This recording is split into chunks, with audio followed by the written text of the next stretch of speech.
and welcome to the debate. My name is Naila Shuja. Now, tonight we are going to be confronting the defining challenge of our era: climate change. Now, COP29 in Baku has taken place, and Prime Minister Shehbaz Sharif has delivered an extremely powerful message.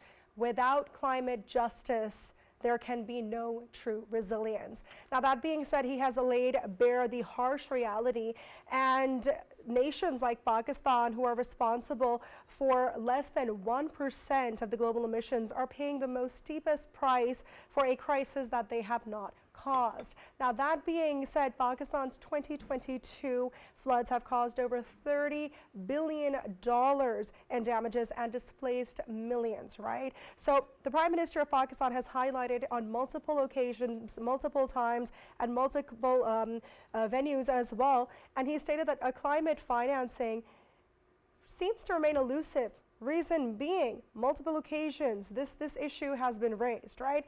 Now, that being said, Pakistan and other vulnerable nations are demanding a new deal, grants, not loans, primarily to meet the staggering $6.8 trillion needed by 2030 for the mitigation and the adaptation.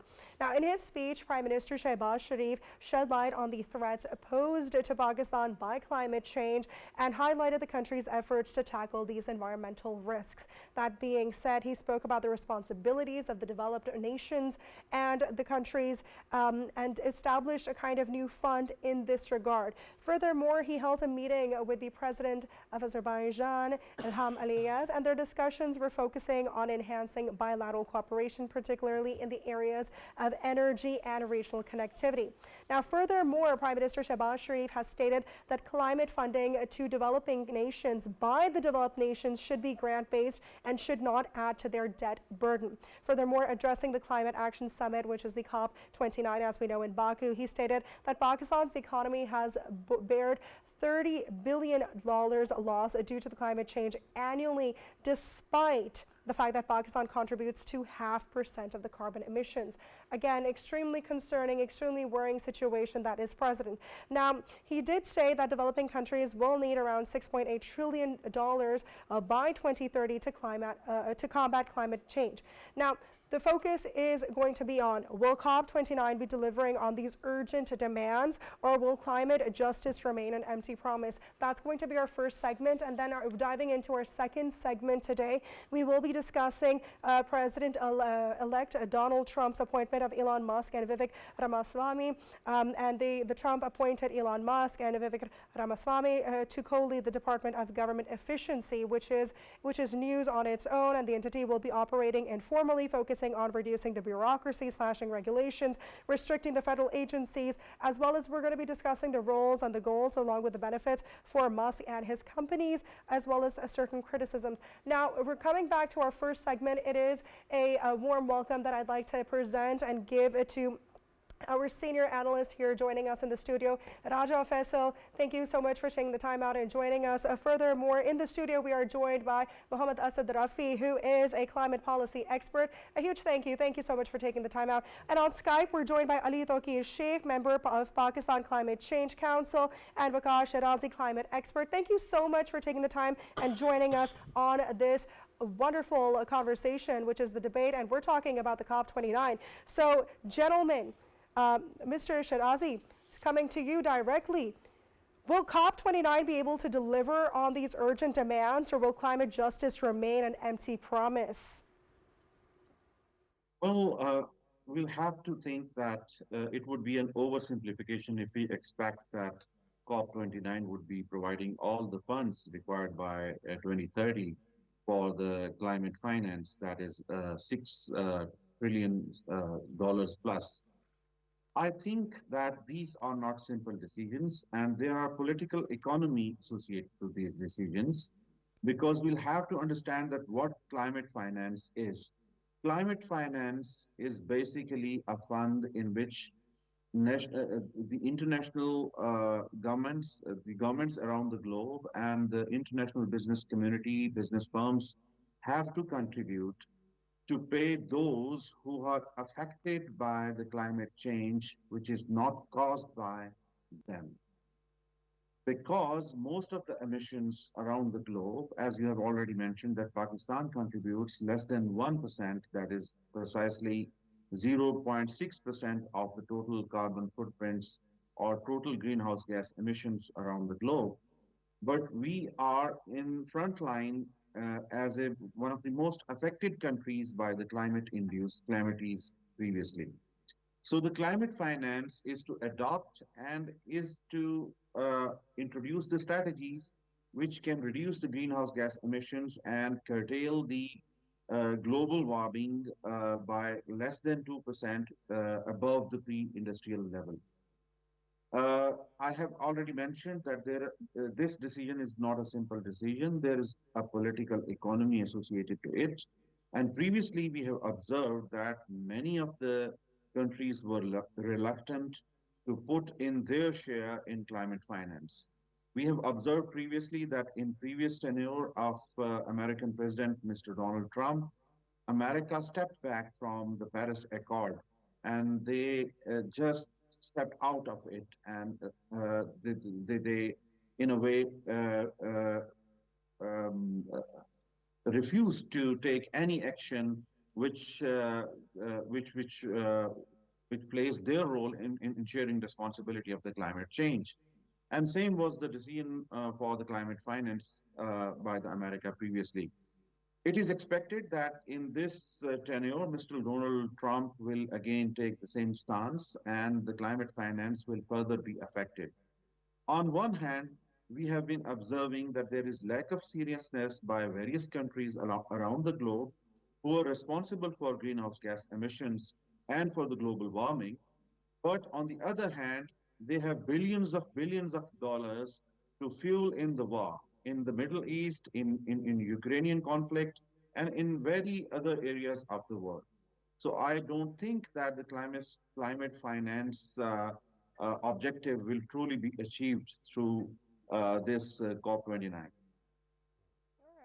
Coming to you, Ali Tokir, given Pakistan's call for grant-based climate finance, how likely do you think it is that developed countries will be moving away from the loans to provide a more sustainable funding model?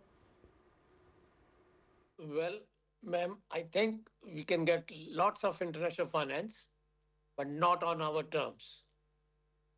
The share of grants and concessional loans is small and shrinking, whereas the private sector investment is the new mantra, if I can use that word here, and trade is another element. So if you are willing to have private sector investment, and if you're able to attract that, engage private sector in productive fashion to enhance our trade and productivity.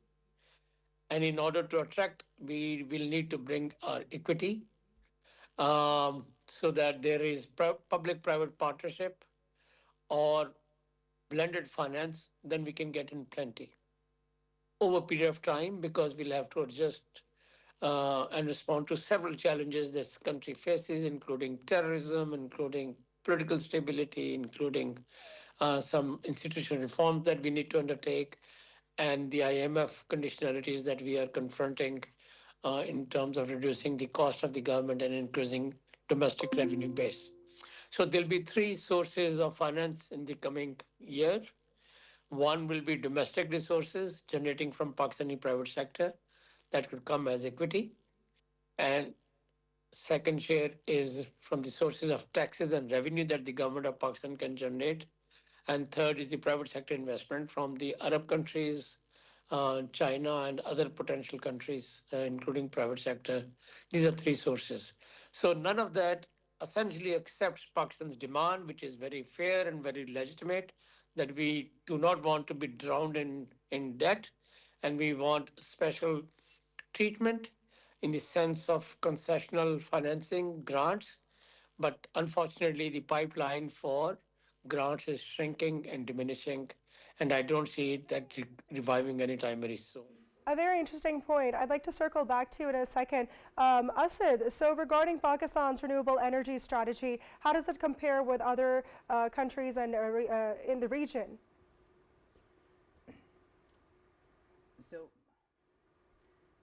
So Pakistan already, when it submitted its previous NDCs, now they will be working on their NDC 2.0 as well. So the one they submitted before is already quite ambitious as well, whereas you heard the Prime Minister today as well, that he spoke about that we want to move away from fossil fuels and coals, and they want to move towards 60% renewable energy by 2030. But as what we are talking about already, and what my senior Mr. Ali Tokir Sheikh has mentioned as well, that in achieving that, Pakistan also has a condition of finance, achieving those renewable energy goals. There's a need for finance as well. So while we have ambitious targets when it comes to towards renewable energy, you can see that the government is already working on several projects. We have the solar parks going on and moving towards wind energy as well. But a lot of our transition, and what to call it, in speaking about climate justice, we are also looking at just transition as well. It is dependent on the climate finance that Pakistan deserves to get. Absolutely. And now coming back to you, Ali Tokir, the same question that I'd like to pose to you regarding Pakistan's renewable energy strategy compared to the regions, the countries in the region, and specifically what lessons can we learn from them? Smog crisis, that's the biggest health and development challenge Pakistan has faced in terms of climate change, bigger than the floods, so to speak. And it tells us that we have been saying that mitigation is not Pakistan's issue. We see that it is very much Pakistan's issue. We see that it has brought the economy and social life in KP and Punjab to stand still. And therefore, I think energy transition is absolutely critical and needs to be fast-tracked in Pakistan. The rate of growth in Pakistan has been very, very slow, and we need to speed up. And probably one way of thinking about, in simplistic terms, so that your audience could also understand, is doubling the rate of renewable energy, solar and wind, every year, and doing that for next 10 years, so that we have at least 30% of total energy by 2030. And that is possible only by doing three things. One is quickly phasing out two-wheelers and three-wheelers and going to EVs. And that is possible if we, for example, stop issuing licenses to rickshaws henceforth, and in 5 years' time, we provide financial instruments to trade them in so that they have EV rickshaws or motorbikes instead of this, so that the clean air is there and economic growth is there. That's very, very important. Second is improving the quality of fuel and fitness of vehicles.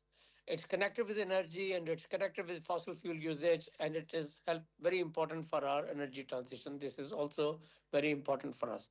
Of course, Pakistan has paid a lot of emphasis on water-based energy, hydro energy, and we need to accelerate that because the time lag for this is typically 3 to 7 years, and we need to develop a lot of renewable energy to bring the cost of energy in our production down.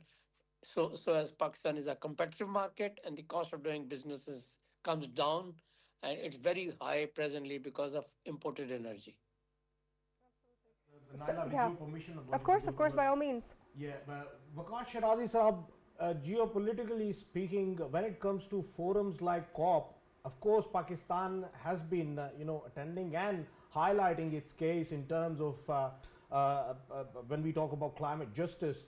Pakistan has been seeking that justice again and again, but of course, we are standing where we were standing before. And if we take the example of countries like US, right now, of course, we know that presidency is going towards Donald Trump, who is the president-elect, and he's someone who does not believe in it.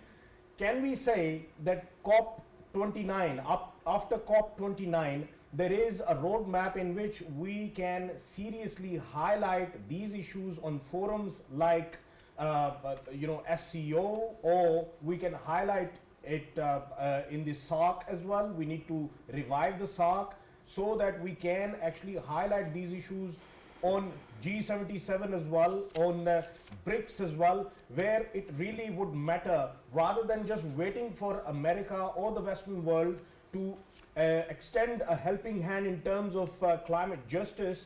Shouldn't we be proactive in that context, that we keep on highlighting it and give more weightage to the other forums? And when it comes to COP, of course, we can simply say that we have been doing enough and the pledges were made to Pakistan enough.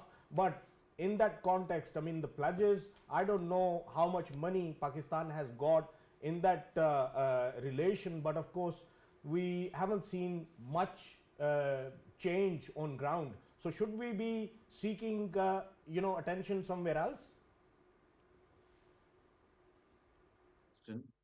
Well, I think that it was previously us. I mean that it was previously Pakistan who made a landmark achievement by effectively and efficiently advocating the loss and damages funds during the COP28 last year in Sharm el-Sheikh. And Prime Minister Shehbaz Sharif was the one who made a case there that loss and damage fund should be there on the agenda of COP28.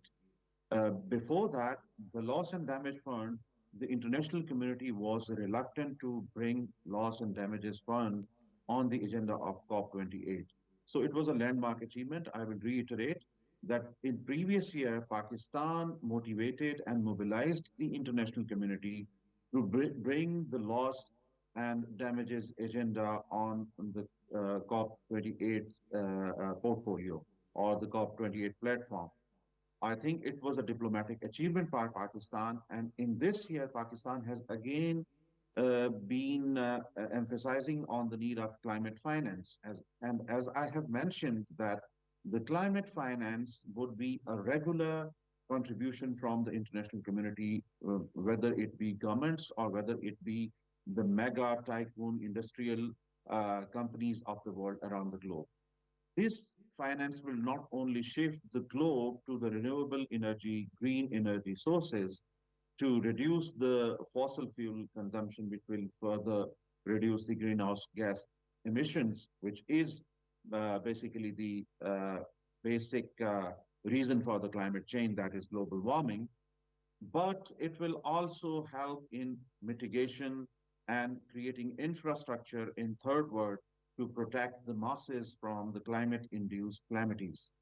But I will reiterate that you're very right, that there has been a serious lack of commitment by the international leaders, including US. Previously, we have observed that they stepped back from the Paris Agreement and they refused to take their part in the climate finance in this way. I believe that the priorities for the international communities and the international leadership are heavily political economy based. They have to convince their voters that they will provide more subsidies to their voters. And since they are not committed towards the climate finance and understanding the problems faced by the third world through climate-induced calamities, I believe that the advocacy not only on the COP29 or the COP platform, but the advocacy on the other platforms, as you have mentioned, on various junctures, whether it be the business platforms, whether it be the human rights platforms, or whether it be the international forums for Earth summits, I think there would have to be a constant effort, not only by Pakistan, but all of the countries of the region, to emphasize that this is a global issue and a threat to humanity. As Tuki Sab has mentioned, that the smog issue faced by Pakistan at the moment is a bigger and a dire issue than the previous floods we have observed in 2022 in Pakistan. But I again would say that there is a lack of commitment by the international community, and they have their own priorities. Like they have funds for fueling the battle in the Middle East, they have funds for fueling the battle in Ukraine and anywhere else in the world, but they don't have funds for mitigating the climate adaptation or mitigating the climate induced calamities. So it would again be a compromise subject, yes. Exactly. Asad, wanted to come towards you when we talk about the funds, and I think this is the key issue which has been highlighted by Waqar Saab. It is very important. Reason being, I'm someone who actually visited after the floods of 2022. I actually visited Balochistan, the flash floodings and the static floodings, and the water was still there. I mean, still it is there in Sindh, and the havoc which it created, still people are facing problems just related to that flood.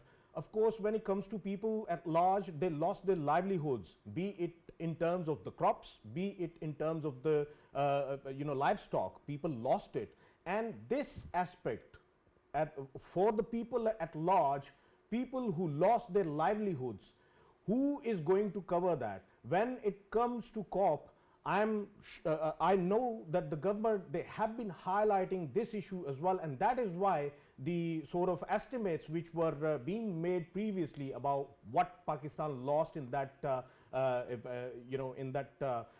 flood, it was $32 billion, which was actually estimated at that time. But in return, of course, the kind of money we were seeking from the international world, we couldn't be given that. Forget about the money. What about the tech transfer, which is pivotal when it comes to, of course, countering the climate change? When it comes to the industries, especially related to the technology that is to be there to, of course, make our environment more safer, in terms that we can head towards the electric vehicles, we can head towards the electric buses. And if we talk about a city like Lahore, where we have been facing smog, and a lot to do with smog is, of course, people at large, they have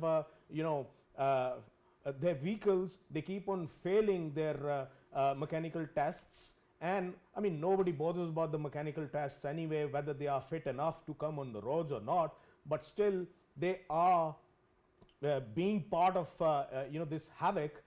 Can we say that all of these aspects, they require a tech transfer to Pakistan, and that tech transfer should be subsidized for a country like Pakistan, because Pakistan, as earlier was mentioned by Ali Sheikh Saab, in which he said that Pakistan has been a country, the carbon emissions were below 1% of the contributions which are obviously being made by the whole world.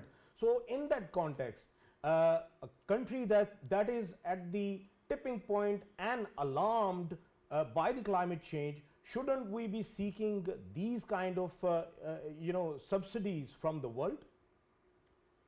That's an excellent question, but I will first come to what you mentioned about the 2022 floods.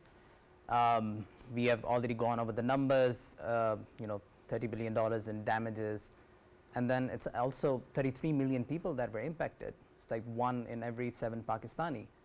And the most impacted were people in Sindh, people in rural Sindh, and people in Balochistan as well. So it is, again, as the Prime Minister spoke, whether that was at COP27, COP28, or even at COP29 right now. For when Pakistan went to COP27, it was right after the aftermath of the 2022 floods.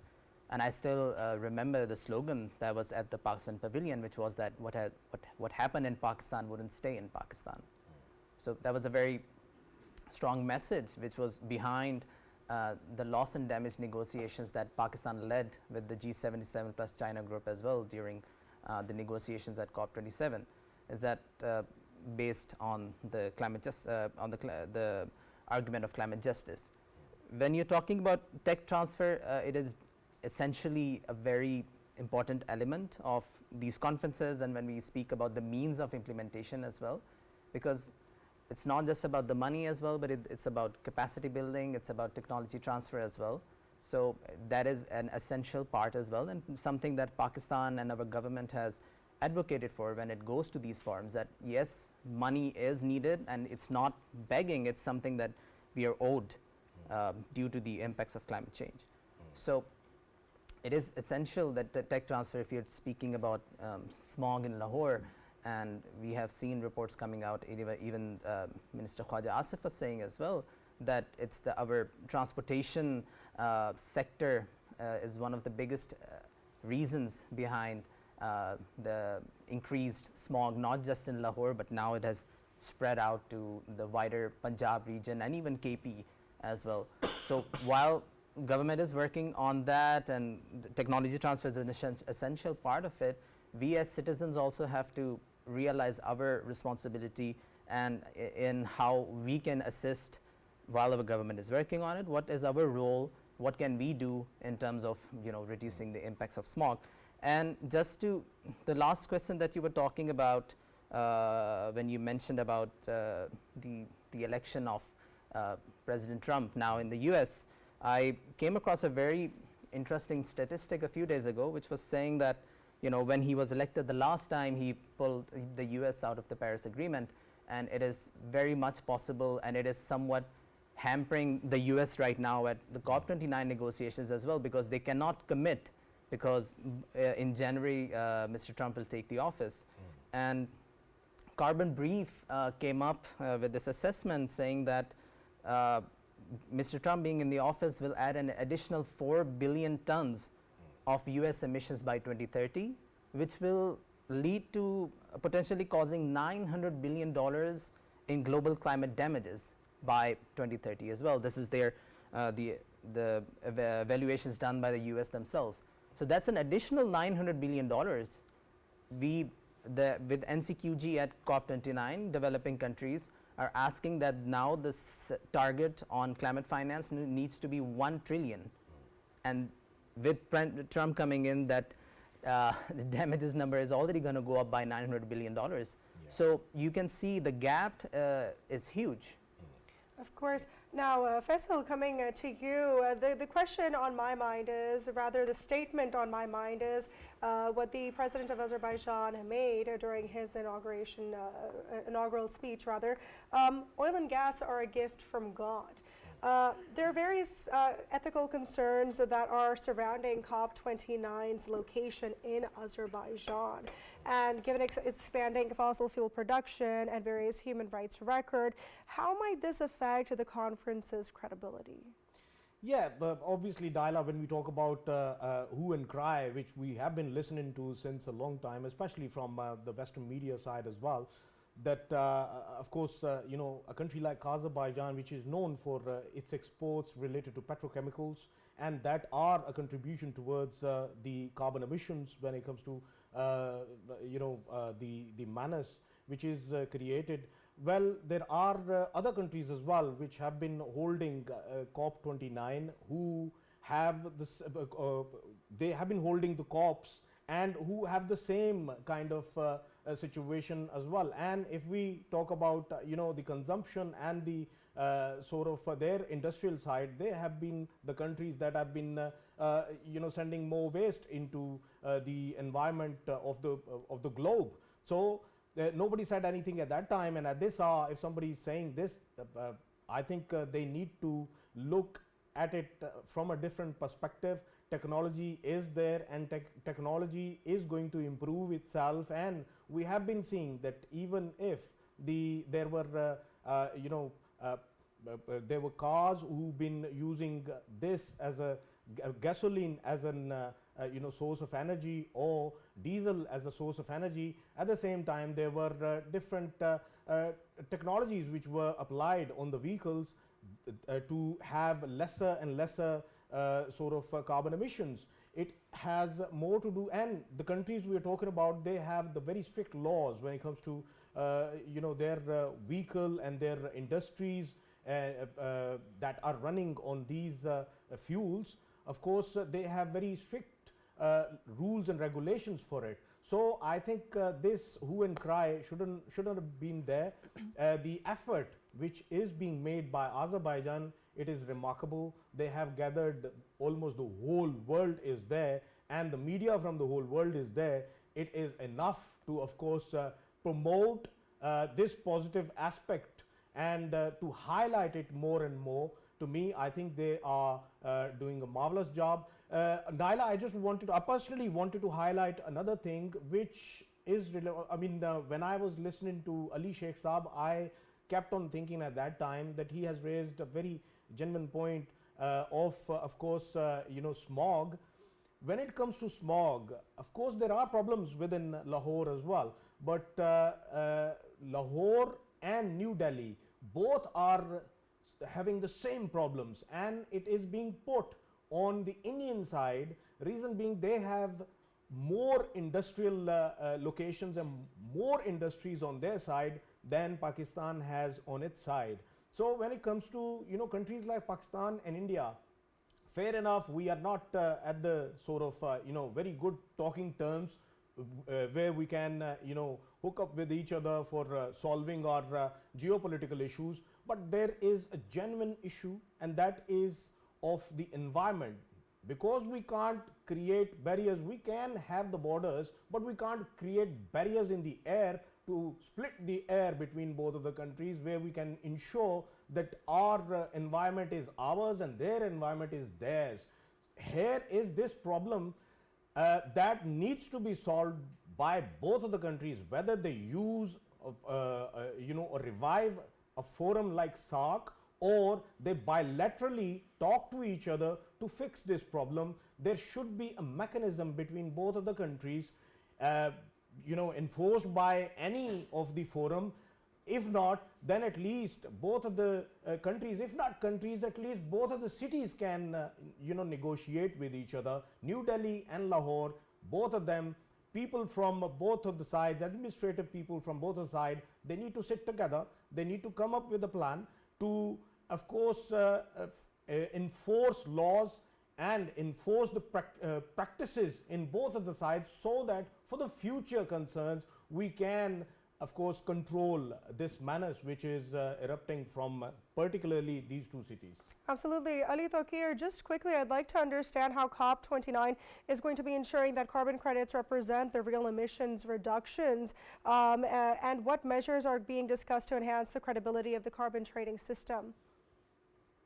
It's a very difficult and complex question. I wish I could answer as quickly as you wish or you would want me to respond because of time constraint. But again, it's an unequal relationship. There are two sides of this coin.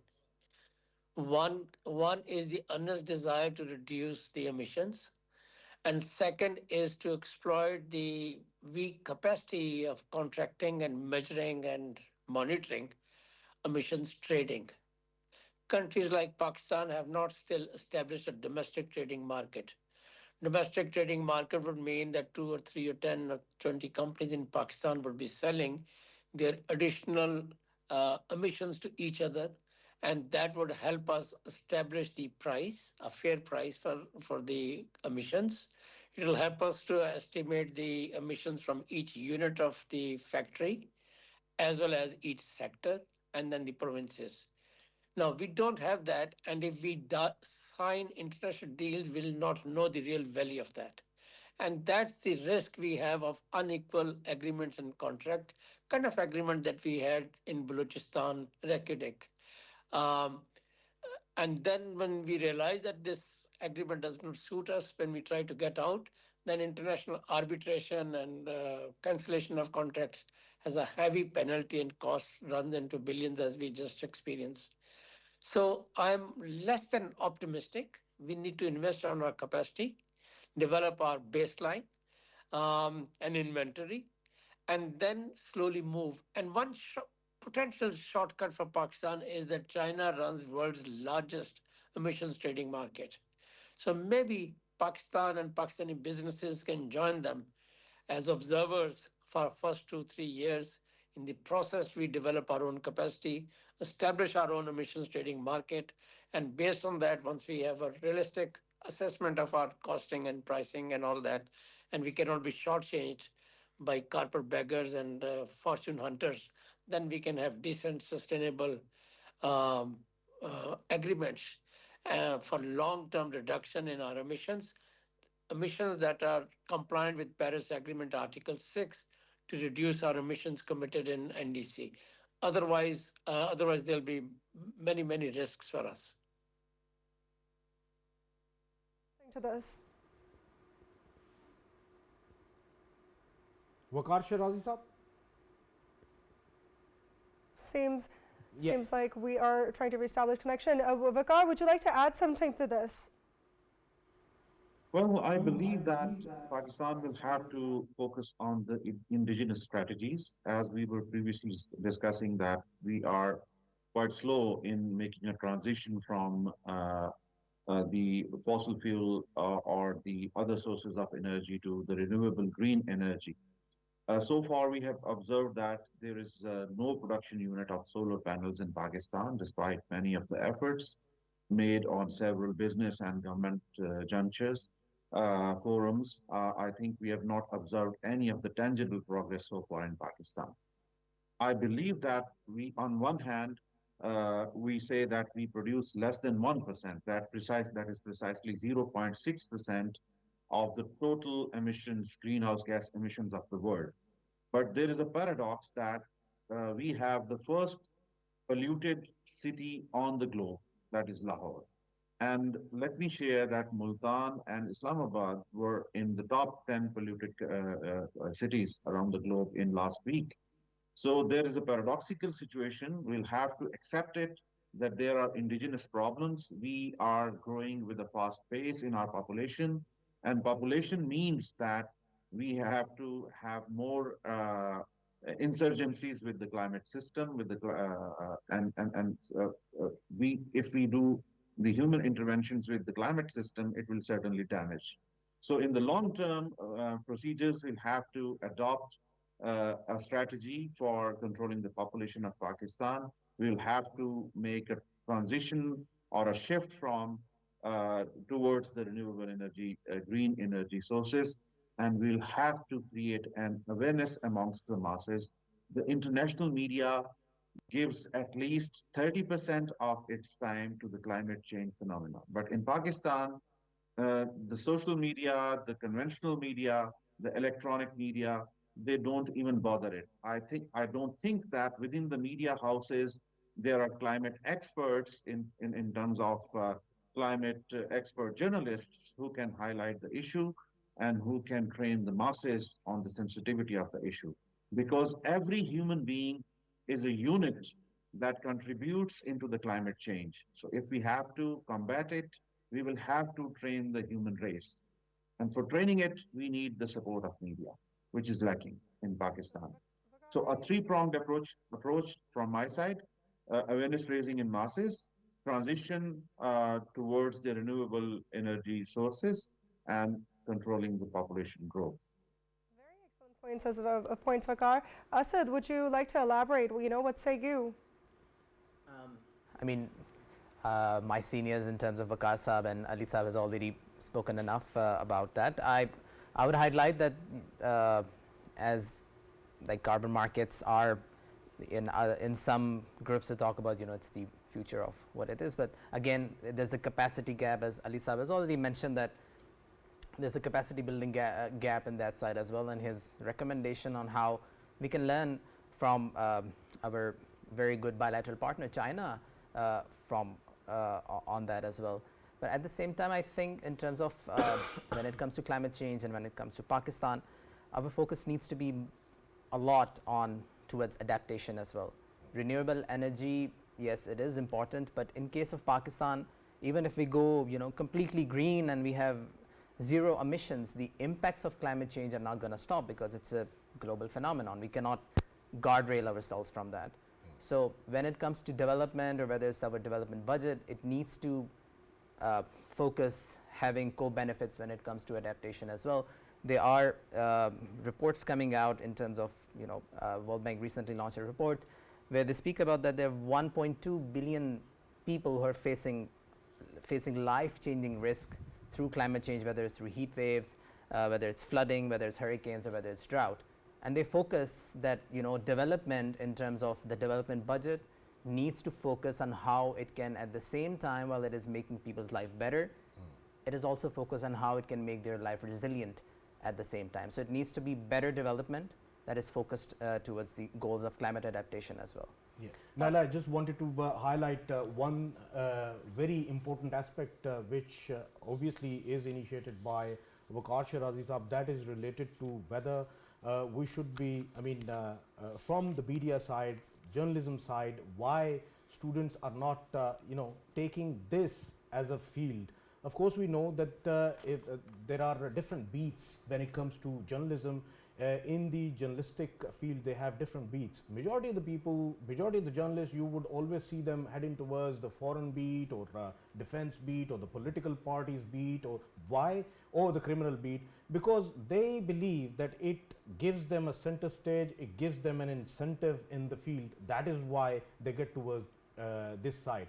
But I think when it comes to climate change and global warming, this as an issue, there should be journalists, I agree with him, there should be journalists who are focused on this, who are purely working on this, and that can only be possible through if there is, of course, a regulation by the government side on the different private media households, where they can, of course, fix that they have to have an expert climate change journalist with them, and they have to have at least 1 hour of their airtime out of 24 hours every day fixed towards talking about any aspect that is related to climate change. That is how we can, of course, further highlight it within the people, and importance of climate change and global warming, and why it is important to head forward. But at the same time, the very journalists who are taking this as a challenge and getting into the field of journalism with the expertise on climate change, they should be getting the incentives as well, rather than other journalists getting the incentives. Absolutely, and with that, that concludes our first session. And a huge thank you to Waqar Shirazi, who is our climate expert, and Ali Tokir Sheikh, member Pakistan Climate Change Council, who have joined us on Skype, and in the studios, Asad Rafi, climate policy expert. A huge thank you for joining us for the first segment. And now moving towards our second segment, we are discussing the implications of what it is the United States President-elect Donald Trump and his various nominations for who he wants to keep in his administration. And with that, I want to direct it towards Faisal. Now, what do you think is going to be happening, especially regarding the feasibility, given the complexity of the federal bureaucracy, and how realistic is it going to be? Naila, it is going to be very, important and interesting to look at. I'm anxiously waiting for the time when people are taking up their offices in US. Reason being, there are names that are coming up who were unprecedented in terms that they haven't had any sort of experience in serving in the government sector before, especially when we talk about Elon Musk.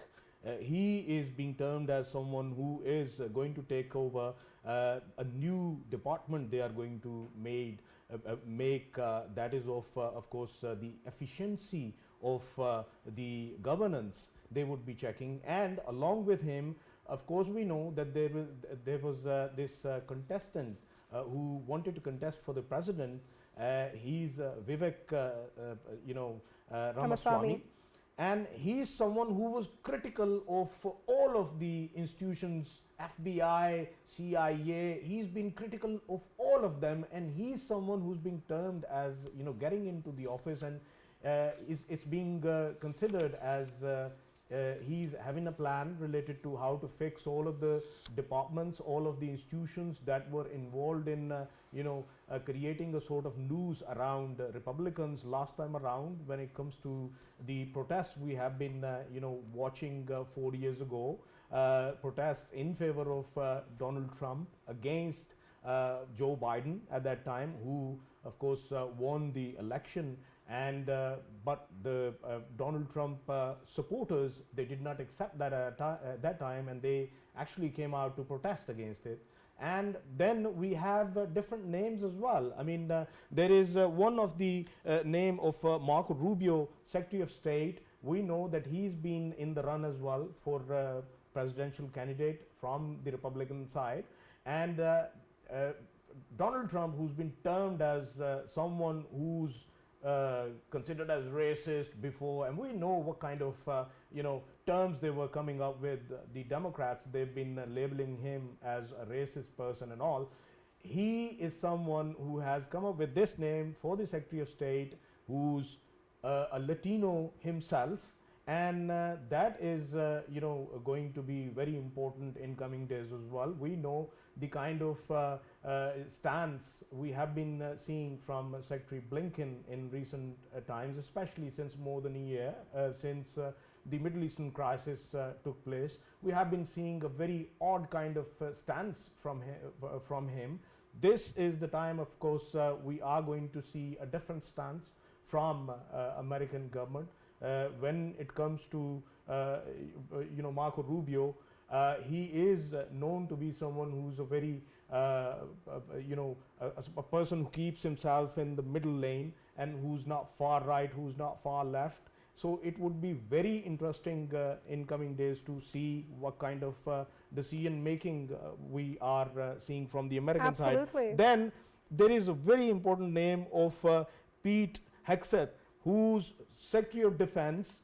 He's been an anchor himself, and previously he's been serving the military. He served as an in his capacity as an colonel of the US Marines Corps, and he's someone who's being considered for this. And we know about him that he had a very tough stance against whatever the pro-war agenda was being carried out by Biden's administration, and that of course needed to be changed. We know that there were people on the roads protesting against that, and the prolonged wars was the sort of idea which was being followed by Joe Biden's administration. Absolutely. And right now, of course, it will be a very Most different definitely. stance. Most probably, I think whatever the decisions were being made previously, they will be reversed in coming days. A very interesting take, Faisal. And with that, viewers, it is time to end our show for today. A huge thank you to our senior analyst, Raja Faisal, for speaking to us on the debate on PTV World HD. This is Naila Shuja. Take care.